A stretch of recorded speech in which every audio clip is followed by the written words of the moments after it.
Krishna prayer house మరియు centre సంఘముల తరపున ప్రభువైన యేసుక్రీస్తు శ్రేష్టమైన నామంలో మీ అందరికీ నా వందనములు.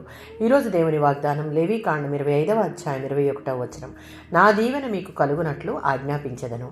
తన ప్రజలను సురక్షితంగా నిర్భయంగా ఉండేలా చేయడం దేవుడొక్కడికే సాధ్యం. అందుకోసం వారు ఆయన పట్ల విధేయులై ఉండాలి.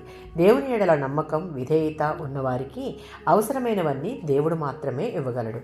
37వ సంకీర్తన 25-26 చరణాలలో కొన్నిసార్లు దేవుడు న్యాయవంతులను కూడా విడిచిపెట్టినట్లు అనిపిస్తుంది.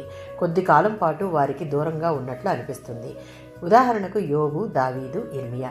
అయితే ఇది నిజం కాదు. వారు దేవుని ఎడల కలిగి ఉన్న విధేయతను బట్టి వారికి ఎప్పుడు ఏది కావాలో దేవుడే వారికి, వారి సంతానానికే కాక ఇతరులకు ఇవ్వడానికి కూడా చాలినంతగా ఆ దీవెనలు కలుగునట్లు దేవుడు ఆజ్ఞాపించి దయచేయువాడు. దానికి మనలో ఉన్నటువంటి అవిధేయతను విడిచిపెట్టి విధేయతను కలిగి దేవునిని భయభక్తులు కలిగి సేవించుటయే మార్గం. మత్తయి సువార్త 6వ అధ్యాయం 32వ వచనం. తన ప్రజలు ఇతరులందరికీ భిన్నంగా ఉండాలని దేవుడు కోరుకుంటూ ఉన్నాడు. వారు నమ్మకం గల, ఆనందం గల ప్రత్యేకమైన ప్రజగా ఆధ్యాత్మిక విషయాలను అనుసరిస్తూ ఉండేవారుగా ఉండాలని దేవుడు కోరుతూ ఉన్నాడు.